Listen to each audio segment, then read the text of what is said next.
Oh, hi everyone! There are a few things out there that confuse people as much as gender. Well, gee, I wonder why that is. Maybe it's because of people like you who want us to all believe that there is an entire list of just these subjectively created genders, such as this list right here, which is not even a comprehensive list because these crazy people are coming out with even more genders by the day almost. Whatever though, continuing on. Name is sex, boys have a penis, girls have a vagina. That's gender, right? Not quite. Oh wow, you're so right, Laci. Please continue to enlighten me more as to why these two sex organs that you just highlighted are pretty much obsolete. And it's not as if they, cater to reproduction of the entire human species and have given us everything that we're given today. Oh, I don't know. I mean, I'm sure you're definitely the professional on this, but this is a point that I want to make that you'll probably see with these people. They know, I'm under the impression or the hypothesis that they know they are wrong on a lot of regards and that science is coming out against them to discredit them, but they have to keep utilizing this form of creative, I don't even know what you want to consider it, just this creativity to just indoctrinate people with things that in reality are setting up society to be the issue, society to be the problem, and society needing to be the one to integrate, to cater to people who feel like they're victimized or different. But I'm going to get into this further, but you'll see later that this is a completely toxic mentality, and it does more to hurt the people who fall into the transgender movement than anything else. But whatever, though, let's continue on and continue to be quote-unquote enlightened by Laci.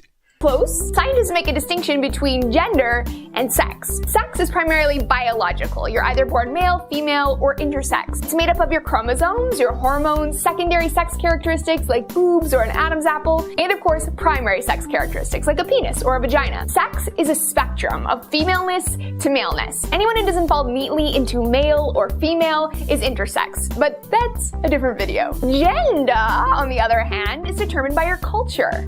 Okay, so Laci's preaching this tried and true argument of sex versus gender. It's stating that, sex is the biological difference between a man and a woman based upon sex organs and hormonal regulation throughout the body. Men have testosterone, women have estrogen. And then it's saying that gender is more so the social construct between like how you see yourself, how you perceive your sexual orientation. Now, I don't deny that people believe in gender identity.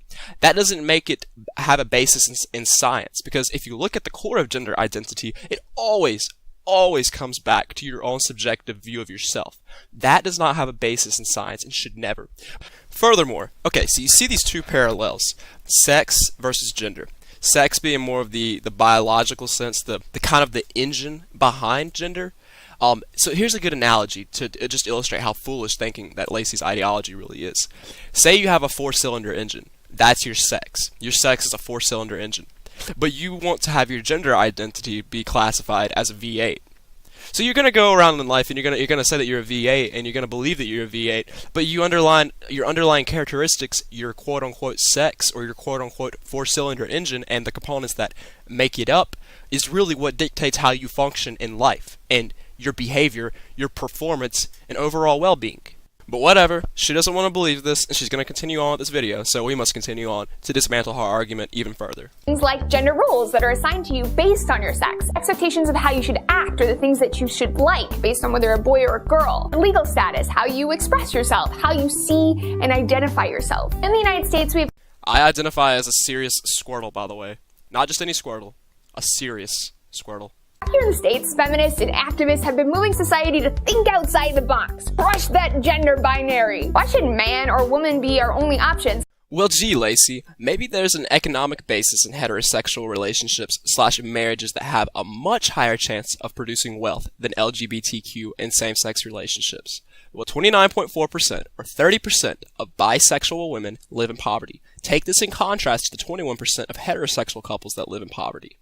Not to mention this poverty statistic for bisexual women is growing. It's exponentiating itself. So who knows what the future holds for them.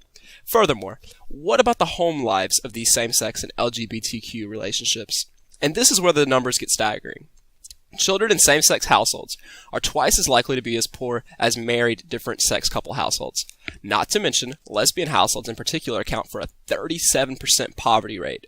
And I think this lesbian statistic is an important stat to highlight because the majority of Laci's audience is certainly female. And I can already see younger girls watching these videos and believing everything she's saying just to fall into what is truly a destructive and economically toxic ideology. And ultimately, these stats illustrate something about human biology in correspondence to culture and what actually works for us on a physiological level. It also completely exposes how your own subjective view of yourself does not have and should never have a basis in the real world, and this is in fact destructive. But further moving on as to why Laci Green is a highly misleading social figure and should never be taken seriously is just the rampant hypocrisy in not only her character, but her video content. Laci preaches feminism, shocker, and the overall pushing to elevate the status of women in society. She wants women, just like the other onslaught of feminists out there, to be treated with respect and not harassed. She's sick of the quote-unquote sexualizing that men enact on women. But her entire channel is filled with more sexual topics and references that only make the men who get on YouTube view her and women in a more sexually degrading way. Take here, for instance, oral sex video, squirters, anal sex video, good sex tips, period sex. The list goes on and on. Do you see the hypocrisy yet? She preaches dangerous ideologies that destroy families and urge people into a lifestyle that does not fare well financially or economically, and then further makes the claims against men sexualizing women while routinely uploading sexual content on her site. She's the exact definition of a hypocrite, perhaps a narcissistic one at that.